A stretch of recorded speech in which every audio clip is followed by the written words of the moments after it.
Hello friends, welcome to Innovators Adda. I am Sanjay Chauhan and today I am going to discuss a very important topic that is DTAB and DCC. सबसे पहले मैं आपको बता दूं ये topic क्यों बहुत जरूरी है. This one is going to be the part of pharmaceutical jurisprudence and more specifically we can say it's a part of drugs and cosmetic act. Understand? Pharmaceutical jurisprudence में एक एक्ट है ड्रग्स एंड कॉस्मेटिक एक्ट जो कि बहुत important, it can be the backbone. और कब आया था ये? 1940 में आया था. तो सबसे पहला सवाल तो यही से बन जाता है.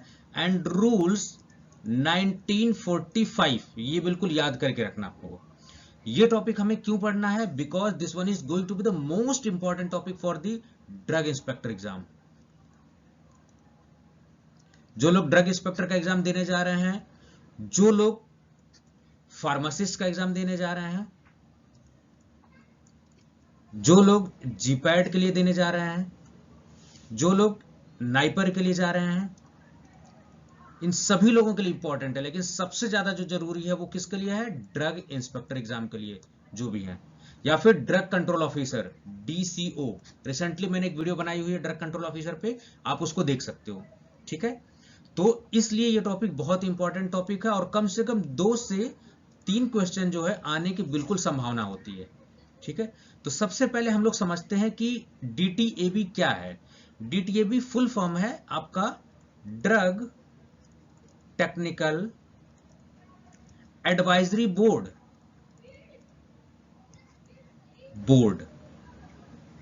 तो ये ड्रग पे टेक्निकल मैटर के लिए एक एडवाइजरी नेचर और एक बोर्ड है. ये यानी कि दवाओं के मुद्दे पर एक बनाया गया बोर्ड है ये, जिसको आप लोग बहुत हिंदी भाषा में बोले तो. और इसका नेचर जो है वो एडवाइजरी है और ये टेक्निकल मैटर को डील करता है. सिंपल सी बात है. ठीक है, अगर आपकी सिंपल भाषा में कहे तो. दूसरी जो है क्या है, इसका नाम क्या है? Drugs consultative committee. याद रखिए, कमेटी की स्पेलिंग में बहुत गड़बड़ी होती है. Drug consultative committee DCC. तो इन दोनों के बारे में बहुत ही डिटेल पढ़ेंगे और साथ साथ बिल्कुल ये इंफॉर्मेशन सारी ऑथेंटिक वेबसाइट से ली गई है और रिसेंटली क्या न्यूज में रहा है उससे थोड़ा सा क्लियर करने की कोशिश करेंगे. सो चलिए आगे बढ़ते हैं. हम ड्रग टेक्निकल एडवाइजरी बोर्ड के बारे में जरा हम लोग समझते हैं कि ड्रग टेक्निकल एडवाइजरी बोर्ड किसे कहते हैं. तो सबसे पहले मैंने आपको फुल फॉर्म बताया, ड्रग टेक्निकल एडवाइजरी बोर्ड. तो नेचर आपको दिख रहा है कि एडवाइजरी इन नेचर. ये क्या करते हैं? गवर्नमेंट को एडवाइस करते हैं. अब किसी को आप सलाह दोगे तो सलाह मानेगा भी, नहीं भी मानेगा. So it's not legally binding. Not legally binding. इसका क्या मतलब हुआ साहब? इसका मतलब ये हुआ कि ये तो अपना राय मशवरा दे देंगे, रिकमेंडेशन दे देंगे, लेकिन सरकार इसको मानेगी कि नहीं मानेगी ये सरकार के ऊपर है. तो लीगली बाइंडिंग नहीं है कि मजबूर नहीं कर देंगे कि सरकार को मानना ही पड़ेगा. ठीक है, ऐसी कोई बात नहीं है. सो DTAB इज कंस्टिट्यूटेड. सबसे पहला सवाल यहीं से बन जाता है, कंस्टिट्यूटेड बाय सेंट्रल गवर्नमेंट. तो पहला क्वेश्चन आपका यहीं से बन गया. It's not constituted by state government. अगर ऑप्शन में स्टेट गवर्नमेंट आ जाए तो वो गलत ऑप्शन होगा. It's totally constituted by the central government, जो केंद्र सरकार है उसके द्वारा. किस लिए? To advise. अब इसका फंक्शन क्या है? एडवाइज करना, सलाह देना, रिकमेंड करना. Central and state government. देखो, रिकमेंडेशन सेंट्रल गवर्नमेंट और स्टेट गवर्नमेंट बोथ दोनों को करेगी, लेकिन कंस्टिट्यूट कौन कर रहा है? It is only and only constituted by the central government. Make sure that. On the technical matter. Why? Because नाम में ही लिखा हुआ टेक्निकल मैटर. अब टेक्निकल मैटर किससे? दवाओं से रिलेटेड टेक्निकल मैटर. किस दवा का अप्रूव करना चाहिए, किसको बैन करना चाहिए, किस दवा में क्या क्या अमेंडमेंट हो सकता है, किसी ऑर्डर में क्या अमेंडमेंट हो सकता है, क्या चीज एडवाइजरी जारी की जा सकती है, उस सब चीजों पे मैटर भी ये डील करते हैं. मैटर से rising out of administration of this act. और किस एक्ट से रिलेटेड है? DNC, जिसको कहते हैं ड्रग्स एंड कॉस्मेटिक एक्ट. कब आया था? 1940 में. तो यहीं से भी सवाल बन सकता है. रूल्स इसका कब आया था? 1945 में रूल्स आया था. याद रखिए, जब क्वेश्चन आ जाए ड्रग्स एंड कॉस्मेटिक एक्ट जब आए, अधिनियम कब आया था? 1940. बट रूल्स पूछ ले तो 1945. इसको बहुत ध्यान से करना, अदरवाइज आप जो है सवाल गलत कर दोगे अपने. चलिए, इसके फंक्शन हम लोग जो है देख चुके कि फंक्शन इसका क्या था. अब टोटल अगर हम लोग मेंबर की बात करें तो इसके मेंबर आपके कितने हैं? टोटल मेंबर 18 मेंबर्स हैं, इसके 18 मेंबर है। तो यहां से भी सवाल है, ये भी इंपॉर्टेंट है, आप इसको लिख लो बिल्कुल, ये भी बहुत इंपॉर्टेंट है। ठीक, अब इसमें इलेक्टेड मेंबर कितने हैं वो सारी चीजें हम लोग जरा समझ लेते हैं, ये एक एक करके हम लोग समझ लेते हैं जरा। इसमें सबसे पहले हमारा जो आता है वो इलेक्टेड मेंबर, इलेक्ट किए जाते हैं। तो इन 18 में से आउट ऑफ 18 5 आर इलेक्टेड। ठीक है, कुछ इलेक्टेड होंगे, कुछ नॉमिनेटेड होंगे, कुछ एक्स ऑफिशियो होंगे। तो जब आप फार्मास्यूटिकल जूरिस्प्रूडेंस पढ़ोगे तो उसमें इलेक्टेड, नॉमिनेटेड और इन सब का मतलब समझोगे। इलेक्शन का मतलब किसी चीज को चुन के ले आना, नॉमिनेट का मतलब कोई सीनियर पर्सन ने उसको बोल दिया कि नहीं इनको इस कमेटी में रख लिया जाए, नॉमिनेट कर दिया गया। जैसे अपने गवर्नमेंट में क्या होता है, प्रेसिडेंट ऑफ इंडिया नॉमिनेट कर देते हैं कुछ एमपीज को। तो उसी तरीके से इलेक्टेड मेंबर्स कितने होते हैं, 5। किसने में इसमें, आउट ऑफ 15। तो first question is very important, DTAB consist of how many members, 18 members, 18। And out of 18 elected members are 5। 5 elected members हैं। उसमें भी क्या है, अ टीचर इन फार्मेसी और फार्मास्यूटिकल केमिस्ट्री और pharmacognosy elected by PCI. PCI उसको elect करती है। तो सोचिए कि टीचर का कितना बड़ा रोल है, ड्रग टेक्निकल एडवाइजरी जिसको कि सेंट्रल गवर्नमेंट कंस्टिट्यूट करती है, वहां पे भी कितना टीचर का एक बड़ा रोल है। जो लोग कहते हैं सर टीचर माने कुछ नहीं है, वो टीचर का आप हमें समझे हो। यहाँ पर एक टीचर, अ टीचर, यहाँ पे एक मेंबर ये हो गया, अ टीचर इन मेडिसिन और therapeutics elected by MCI. MCI means medical council of India. तो जो डॉक्टरों का संगठन है उसको बोलते हैं मेडिकल काउंसिल ऑफ इंडिया। ठीक है, जो अप्रूवल देता है। जो मेन संगठन है वो तो है दूसरा आईएम में, जिसके बारे में आप लोग रिसेंटली जब मैं वीडियो रिकॉर्ड कर रहा हूं आप लोग सुन रहे होंगे। लेकिन अप्रूवल या फिर रजिस्ट्रेशन करने का काम कौन करता है मेडिकल प्रोफेशनल का, मेडिकल काउंसिल ऑफ इंडिया। और जो उनकी जो सबसे बड़ी यूनियन है वो इंडियन मेडिकल एसोसिएशन आईएम में, जो कि अभी बाबा रामदेव से जो है विवाद थोड़ा एलोपैथी के लेकर चल रहा है, हमें उस मुद्दे में नहीं पढ़ना है। One pharmacologist elected by ICMR. तो एक मेंबर फार्मेसी होगा, और फार्मेसी जहां होगा वो कौन इलेक्ट करेगा उसको, क्योंकि हम लोग बात कर रहे हैं किसकी, इलेक्टेड मेंबर की बात कर रहे हैं। तो ये सारे मेंबर इलेक्टेड होंगे। तो इलेक्ट कहां से होगा, पीसीआई से। और एक टीचर कौन, मेडिसिन जो पढ़ाता होगा वो कहां से होगा, मेडिकल काउंसिल ऑफ इंडिया से होगा। और एक कहां से आएगा, फार्मेकोलॉजिस्ट आईसीएमआर से आएगा। ठीक है, तो 3 मेंबर हमने देख लिया। उसके बाद जो चौथा मेंबर है आपका, 1 person elected by central medical association. जो सेंट्रल मेडिकल एसोसिएशन होता है वहां से एक मेंबर आ जाएगा। तो कितने मेंबर हो गए, 4 मेंबर सब तक हो गए। उसके बाद एक और हम लोग मेंबर देख लेते हैं जरा। सबसे लास्ट जो मेंबर है, 1 member elected by the Indian pharmaceutical association, IPA जिसको कहते हो आप लोग। तो आईपीए भी काफी अच्छी संस्था है, जिसको आप लोग हल्के में मत लीजिए।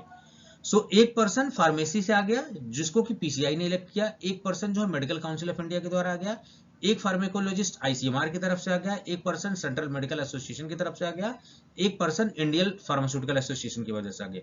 हो गए आपके कितने टोटल, 5। ठीक है, ये 5 हो गए।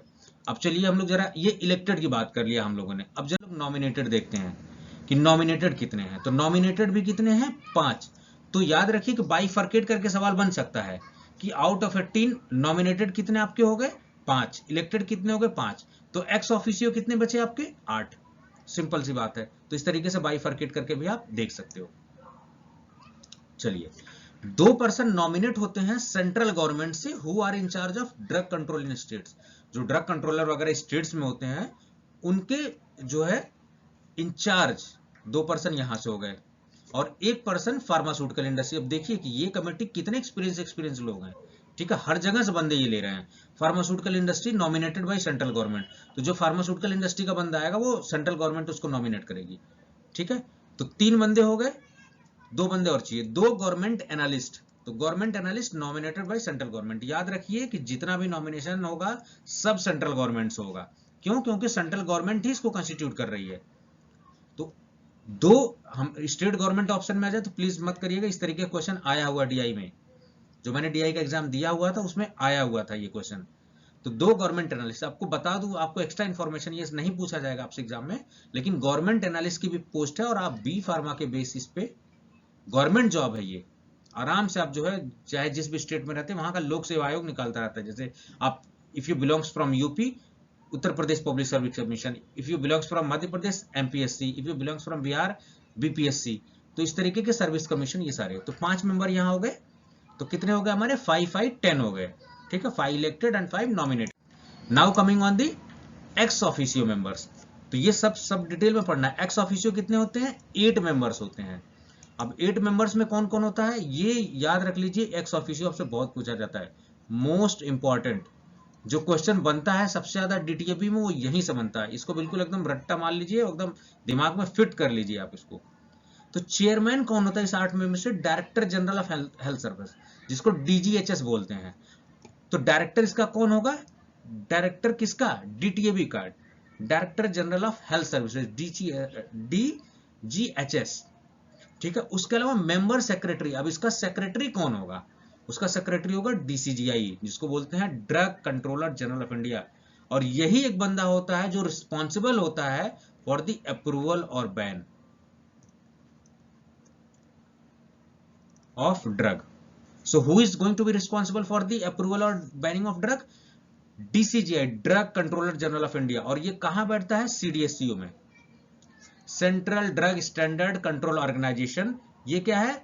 रेगुलेटरी अथॉरिटी है या रेगुलेटरी बॉडी है, किसकी? Of India. और यहां पे कौन बैठता है? डीसीजीआई। और डीसीजीआई किसकी हेल्प की काम करता है, मदद करता है उनकी वजह से? ड्रग इंस्पेक्टर की वजह से काम करता है। ठीक है। तो आप किसके अंडर में काम करने वाले हो? डीसीजीआई के अंडर में काम करोगे अगर आप ड्रग इंस्पेक्टर बनोगे तो। ठीक है। Drug controller general of India इसका सेक्रेटरी होता है। तीसरा जो होता है director central drug laboratory Kolkata. अब याद रखिए कि ये जो चीजें मैं बता रहा हूं इसमें ये भी इंपॉर्टेंट है, और ये कौन सी लेबोरेटरी किस जगह है ये भी बहुत इंपॉर्टेंट है। तो नाइपर में सवाल यहां से भी आ जाता है। तो जैसे सेंट्रल ड्रग लेबोरेटरी कहां है? कोलकाता में है ये। तो इनके जो डायरेक्टर होंगे वो भी इसके एक्स ऑफिशियो मेंबर होंगे। ठीक है। अब एक्स ऑफिशियो का मतलब ये परमानेंट नहीं मेंबर है, क्योंकि ये डायरेक्टर तो ऑलरेडी है ना सेंट्रल ड्रग लेबोरेटरी के, लेकिन मीटिंग में ये आएंगे अपना समय निकाल के, इनको जिम्मेदारी दी गई है, कार्यभार दिया गया हुआ है। ठीक है। Director central research institute Kasauli Himachal Pradesh. तो कसौली एक जगह हिमाचल प्रदेश में, वहां पे कौन सा इंस्टीट्यूट है? Central research institute. और इन सभी के डायरेक्टर आएंगे जो जिनकी देखरेख में सब कुछ हो रहा है। तो कितने मेंबर हो गए? 4। पांचवें मेंबर कौन है? Director IVRI. आप लोग सुनते होंगे आईवीआरआई, जो लोग बरेली से होंगे यूपी में, इज्जत नगर एक जगह है आईवीआरआई बरेली में, वहां पर ये है इंडियन वेटरनरी रिसर्च इंस्टीट्यूट। बहुत ही नामी गिरामी इंस्टीट्यूट है, बहुत अच्छा काम करता है। ठीक है। प्रेसिडेंट पीसीआई, हमारे फार्मेसी काउंसिल ऑफ इंडिया के प्रेसिडेंट। ठीक है। जो भी करंट में होंगे वो सभी लोग जाएंगे। तो कितने मेंबर हो गए? 6 मेंबर। अभी कौन बच रहे हैं? President of medical council of India. अब देखो मेडिकल काउंसिल ऑफ इंडिया के भी प्रेसिडेंट आ गए इसमें। Director central drug research institute Lucknow, CDRI Lucknow. तो सीडीआरआई कहां है आपकी? लखनऊ में है सीडीआरआई। ये बात आपको याद रखनी है। और यहीं से मैंने अपने एम फार्मा के बाद जो नाइपर की ट्रेनिंग थी वो मैंने यहीं से की हुई थी, तो मुझे बहुत अच्छे से यहाँ के बारे में पता है। ठीक है। सीडीआरआई लखनऊ के बारे में। तो कितने हो गए आपके? चेयरमैन हो गए डीजीएचएस के, हो गए मेंबर सेक्रेटरी डीसीजीआई हो गए, डायरेक्टर कहां के? Central drug laboratory. दो तरह के क्वेश्चन, एक तो कौन सी लेबोरेटरी कहां है, ये नाइपर में बहुत ज्यादा इंपॉर्टेंट है, पूछा डीआई में भी जाएगा लेकिन नाइपर के लिए बहुत इंपॉर्टेंट होता है। लेकिन ये ex officio member drug inspector के लिए बहुत, क्योंकि आप ड्रग इंस्पेक्टर बनने जा रहे हो तो इतनी जानकारी आपको पता होना चाहिए कि आप किसके अंडर में काम करोगे। ठीक है। तो central research institute Kasauli Himachal Pradesh, Indian veterinary research institute Izzat Nagar, president PCI, president MCI. बार बार जब इसको पढ़ोगे ना तो आपके दिमाग में फिट हो जाएगा, अच्छा ये था। ठीक है। तो ये मोस्ट इंपॉर्टेंट आप लिख लीजिए, ये बहुत ही ज्यादा इंपॉर्टेंट आपके लिए, यहां से सवाल बनते ही बनते हैं आपके, ये बात हम कहें। अब ये जो मैंने कटिंग ली हुई है, अभी रिसेंट में मीटिंग हुई है, आपको ये बताने के लिए, ये इंपॉर्टेंट नहीं एग्जाम के लिए, लेकिन आपको ये बताने के लिए कि इनकी मीटिंग होती रहती है। तो आपको बहुत अच्छे से तो नहीं दिख रहा होगा, लेकिन देखो लिखा हो minutes of 86 डीटीएबी meeting held through video conferencing 13 अप्रैल 2021 को, 13 अप्रैल 2021 को। ठीक है। इसमें देखो doctor Sunil Kumar, director general of health services, हैं कि नहीं? देखो इसके कौन है? ये चेयरमैन। अभी मैंने आपको बताया कि चेयरमैन कौन है? डीजीएचएस। तो देखो इसमें यहां पे अभी जो मीटिंग हुई उसमें भी ये है। मैंने अभी बताया आपको कि डीसीजीआई उसका कौन है? सेक्रेटरी है। देखो यहां पे लिखा होगा मेंबर सेक्रेटरी कौन है? Drug controller general of India. तो आपको रिसेंटली पता भी लग रहा है, जब मैं वीडियो रिकॉर्ड कर रहा हूं तो कौन है डीसीजीआई? Doctor V G Somani. जब मैं वीडियो रिकॉर्ड कर रहा हूं, हो सकता है जब आप वीडियो देखें तब तक चेंज भी हो जाए। ठीक है। डॉक्टर जी हंथरान करके इस तरीके से एक है ये, तो ये मेंबर हैं आपके, सेंट्रल ड्रग लेबोरेटरी कोलकाता के हैं। ठीक है। तो CDL central drug laboratory Kolkata, अभी जो मैंने आपको बताया। उसके अलावा देखो आप central research institute Kasauli Himachal Pradesh, देखो यहाँ पे लिखा हुआ IVRI Izzat Nagar, president PCI, director CDRI Lucknow. ठीक है, ये सारे लोग देखो, ये लोग हैं कि नहीं, देखो ये सभी हैं, ये लोग एक्स ऑफिशियो मेंबर में, तो ये लोग देखो प्रेजेंट भी रहे हैं अभी। तो इस तरीके से ये मैंने आपको लाइव सबूत दिखाया कि इस तरीके से होती है मीटिंग इनकी। ठीक है, चलिए हम लोग आगे बढ़ते हैं जरा। एक बात यहां मैंने नोट में लिखी हुई है कि जो नॉमिनेटेड और इलेक्टेड कितने कितने मेंबर थे, कमेंट बॉक्स में बताओ। 5 थे मेंबर। ठीक है, और ये ऑफिस को कितने साल के लिए करते हैं, इनका टेन्योर क्या होता है, 3 इयर्स के लिए। टेन्योर टेन्योर कितना होता है, कार्यकाल इनका जो कब तक का होता है, कार्यकाल इनका 3 साल तक का होता है। और याद रखें सबसे इंपॉर्टेंट बात है, ये एलिजिबल फॉर रीनॉमिनेशन, दोबारा से फिर रीनॉमिनेट किए जा सकते हैं। 3 साल हो गया पूरा तो दोबारा से फिर रीनॉमिनेट कर दिए जा सकेंगे, फिर से इलेक्ट हो जाएंगे ये। तो ऐसा नहीं कि एक बार 3 साल के लिए होगा तो फिर अब इनकी लाइफ टाइम खत्म हो गई वैलिडिटी, नहीं, ये दोबारा से रीनॉमिनेट हो सकते हैं, री इलेक्शन भी हो सकता है इनका दोबारा। So it is possible. Now coming on the DTAB news, जरा इसको देखते हैं। अब इसको भी मैंने इस वजह से रखा ताकि आपको क्लियर कट पता लगे कि DTAB कर क्या रहा है एग्जैक्टली। ये बिजनेस स्टैंडर्ड का न्यूज है, 1 अप्रैल का है, 2021 का है ये। तो इस तरीके से आप देखो, इसमें बात की गई कि medical advices sold in the country would be treated as drugs. तो मेडिकल डिवाइसेस, यहां से भी क्वेश्चन बन सकता है कि ड्रग्स के अंदर में कौन कौन से आते हैं, क्या सप्लीमेंट ड्रग के अंडर में आते हैं, क्या मेडिकल डिवाइसेस ड्रग्स के अंडर में आते हैं। बिल्कुल, जो आपके ड्रग्स के अंडर में कौन कौन से आते हैं, जो न्यूट्रास्यूटिकल्स वगैरह आते हैं वो सारे आपके ड्रग्स के अंदर में आ गए, जो मेडिकल डिवाइसेज वो भी ड्रग्स के अंदर में आ गई। ठीक है, तो देखो 1940 का एक्ट है, ministry of health and family welfare notify करता है। नोटिफाई कौन करेगा, ministry of health and family welfare. ठीक है, ये सारी चीजें, इंट्रायूट्राइन डिवाइस और ये सारी चीजें। अब देखो ये हेल्थ मिनिस्ट्री ने नोटिफिकेशन जारी किया, DTAB नोटिफिकेशन नहीं जारी करेगा। DTAB क्या है, ड्रग टेक्निकल एडवाइजरी, एडवाइस करेगा, रिकमेंड करेगा। तो decision was taken after the consultation with, अब हेल्थ मिनिस्ट्री भी कंसल्ट कर सकती है, सेंट्रल गवर्नमेंट भी, स्टेट गवर्नमेंट, सब इनसे राय मशवरा ले सकते हैं। किससे, ड्रग टेक्निकल एडवाइजरी बोर्ड से, apex decision body on the technical matter related to drug, सबसे बड़ी बॉडी है ये। तो आप देख रहे हो, यहाँ पे मैंने आपको सबूत भी दिखाया है न्यूज में क्या है सारी चीजें, ताकि आपको समझ में आए कि काम क्या करते हैं एग्जैक्टली। चलिए, ये दूसरा आर्टिकल मिंट का आर्टिकल है, मैं एडवर्टाइजमेंट नहीं कर रहा हूं, आपको दिखाने की कोशिश कर रहा हूं। Government moves to private distribution sale of buclizine appetite stimulant. तो इसमें भी देखो लिखा हुआ, drug technical advisory board likely to deliberate on the matter its next meeting on the May. तो यहाँ पे देखो लिखा हुआ है अप्रूवल DCGI, तो DCGI जो है अप्रूवल का काम करता है, मैंने आपको पहले ही बताया इसको। ठीक है, ये सारी चीजें, या बैन कौन करता है, DCGI। लेकिन DCGI ऐसा नहीं कि मुंह उठाया और बंद कर दिया, ये DTAB से परामर्श लेंगे कि हाँ भाई क्या, क्यों, क्योंकि DTI में इतने बड़े बड़े डायरेक्टर हैं, medical council of India, PCI, इतने बड़े बड़े नामी गिरामी गृहस्थी सब लोग हैं पूरे, बिल्कुल इन लोगों से राय परामर्श लिया जाता है। और DCGI कौन है, एक बंदा इकलौता, तो सबसे राय परामर्श लेके, तब ऐसा नहीं कि DCGI जो है अपने मन से ही सारा कुछ कर देंगे। ठीक है, इस तरीके से नहीं होती है। एक और कमेटी बड़ी इंपॉर्टेंट है ड्रग्स एंड कॉस्मेटिक एक्ट में, ड्रग कंसल्टेटिव कमेटी। तो ये ड्रग कंसल्टेटिव कमेटी जो है ये असिस्ट करती है, किसको असिस्ट करती है, DTAB को असिस्ट करती है। ठीक है, मतलब DTAB और DCC दोनों मिलकर साथ काम करते हैं, लेकिन एक सब कमेटी के तौर पे होती है जो कि मदद करती है किसको, DTAB। यानी कि DCC DTAB को मदद करती है और DTAB मदद करता है किसको, DCGI को, ministry of health and family welfare को। तो ये भी एक एडवाइजरी कमेटी, एडवाइस देते हैं, ये रिकमेंड करते हैं कि ये होना चाहिए, ये होना चाहिए, नेता वाली भाषा कि नहीं रोड बनना चाहिए, ये होना चाहिए, उस तरीके की चीजें इनकी होती हैं। ठीक है, आपके घर से कोई अगर पॉलिटिक्स में, तो प्लीज बुरा मत मानिएगा, मेरा मजाक उड़ाने का किसी का मकसद नहीं है, मैं एक एग्जांपल के तौर पे। For the central state government and DTAB, तो ये किसको राय परामर्श देंगे, किसको एडवाइस देंगे, सेंट्रल गवर्नमेंट को भी, स्टेट गवर्नमेंट को। याद रहे कि DTAB किसको दे रहा था, सेंट्रल गवर्नमेंट स्टेट गवर्नमेंट दोनों को दे रहा था। लेकिन अब DCC किसकी सब कमेटी है, DTAB की, तो ये DTAB को भी राय परामर्श देंगे। ठीक है, कि ऐसे ऐसे करो आप। ठीक है, एक छोटे भाई की भूमिका निभाएंगे ये लोग। तो इसमें 2 रिप्रेजेंटेटिव होते हैं, nominated by the central government से होते हैं, और एक nominee of each of the state government, हर राज्य सरकार का एक नॉमिनेट, यानी यूपी से एक, MP से एक, राजस्थान से एक, तेलंगाना से एक, चेन्नई से एक, आंध्रा से एक, ये सब हर जगह से एक एक होंगे। ठीक, ये सारी चीजें। अब इसका और एक मकसद क्या है कि to secure uniformity in the act, पूरे एक्ट जो है यूनिफॉर्म रहे, इस तरीके से काम करे ये ड्रग कंसल्टेटिव कमेटी का।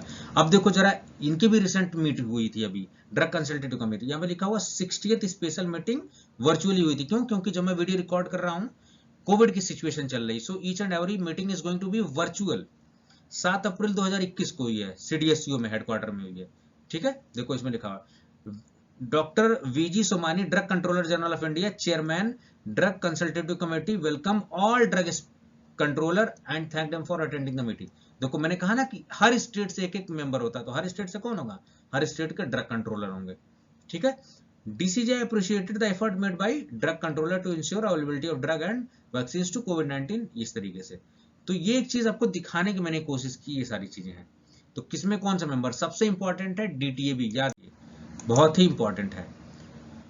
सो if you like our videos, do subscribe the channel को सब्सक्राइब करिए और सपोर्ट करिए, क्योंकि आपके लिए मैं हमेशा एक नई नई चीजें लेके आता हूं। अभी आप लोग देख रहे होंगे स्क्रीन पे, मैं कैमरे को भी बिल्कुल सही किया मैंने, ताकि, क्योंकि मुझे ऐसा लग रहा था कि जैसे हमारे और आपके बीच जो है थोड़ा सा गैप था, मेरी आवाज आप तक जा रही थी, लेकिन अब थोड़ा सा मैं आपसे ऐसा लग रहा है कि मैं लाइव आपसे इंटरेक्ट कर पा रहा हूं। ठीक है, तो मैं हमेशा चाहता हूं कि एक बेहतरी हो बच्चों के लिए, किस तरीके से बेहतरी हो, और इनोवेटर्स अड्डा हमेशा बेहतरी पे काम करता रहेगा। बेल आइकन आप प्रेस करिए ताकि आपको नोटिफिकेशन वगैरह मिलती रहे। ठीक है, आप हमें फॉलो भी कर सकते हो फेसबुक पर और इंस्टाग्राम पर भी। इंस्टाग्राम पर मैं पोस्ट डालता रहता हूं, हर पोस्ट को आप लाइक करो या मत करो कोई दिक्कत नहीं है, वो आपके ऊपर है, लेकिन उस पोस्ट को स्क्रॉल करके जरूर देखा करो आप। ठीक है, ताकि आपको हर क्वेश्चन इंपॉर्टेंट है वो आता रहे, जब भी कोई रिसेंट अपडेट आती रहती है तो मैं उस पर पोस्ट कर देता रहता हूँ। ट्विटर पे आप फॉलो कर सकते हो, चैनल जो है बिल्कुल आप फॉलो करके उस पे, चैनल पे आपको कहूंगा प्लेलिस्ट दे जाके चेक करो, बहुत सारी DI प्रिपरेशन कैसे करते हैं, CGHS फार्मासिस्ट सारे फार्मासिस्ट की मैं बना चुका हूँ वीडियो, और सभी सब्जेक्ट की वीडियो मैं बना रहा हूँ। अभी जब वीडियो बना रहा हूँ तो बहुत सारा सिलेबस कवर हो चुका है।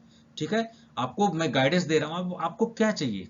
ठीक है, आपको प्रॉपर गाइडेंस मिल रहा है, क्वालिटी मटेरियल मिल रहा है। हर वीडियो जिस तरीके की मैं वीडियो बना रहा हूं, मैं आपको गारंटी के साथ कह सकता हूं कि शायद आप कोई कोचिंग ज्वाइन करेंगे तो शायद ही आपको इस तरीके के क्वालिटी लेक्चर्स मिले आप, और मैं इसके लिए कोई पेमेंट आपसे नहीं ले रहा हूं। ठीक है, जब तक मेरी अकेली टीम है, जब तक मैं किसी अपने के साथ किसी को टीम मेंबर को नहीं रख रहा हूं, जब तक मुझे किसी को पे नहीं करना पड़ेगा, तब तक मैं कोई चार्ज आपसे नहीं लेने वाला हूं। तब तक आप बिंदास पढ़ते रहिए, जब तक मैं हूं आपको बिंदास पढ़ते रहो, कोई दिक्कत नहीं है। टेलीग्राम चैनल बहुत इंपॉर्टेंट इस पे, क्योंकि नोट्स मैं शेयर करता रहता हूँ, नोट्स और PDF या फिर कुछ भी बुक्स वगैरह मैंने लिंक शेयर किया हुआ, आप फ्री में PDF सारी फार्मेसी की जितनी बुकें हैं सब फ्री ऑफ कॉस्ट आप डाउनलोड कर सकते हो, कोई पैसा नहीं लग रहा है। तो आपकी बेहतरी के लिए आपको कुछ करना है तो डेफिनेटली आपको थोड़ा सा अपने आप को भी मोटिवेट रखना पड़ेगा, और मुझे भी थोड़ा सा लाइक शेयर करोगे और नोटिफिकेशन वगैरह थोड़ी सी आपके पास आती रहेगी, तो आप पढ़ाई भी करते रहोगे रेगुलर, सारी चीजें रहेंगी। ठीक है, so thank you so much, thanks for the patience, आपने इतने ध्यान से सारी चीजें समझी। मैं चाहता तो 10 मिनट में 5 मिनट में वीडियो खत्म कर देता, लेकिन एक चीज को बहुत कॉन्सेप्चुअल बेस तरीके से आप ऐसा पढ़ना कि आपको जिंदगी में कभी ना भूले। So thank you for the watching, have a good day.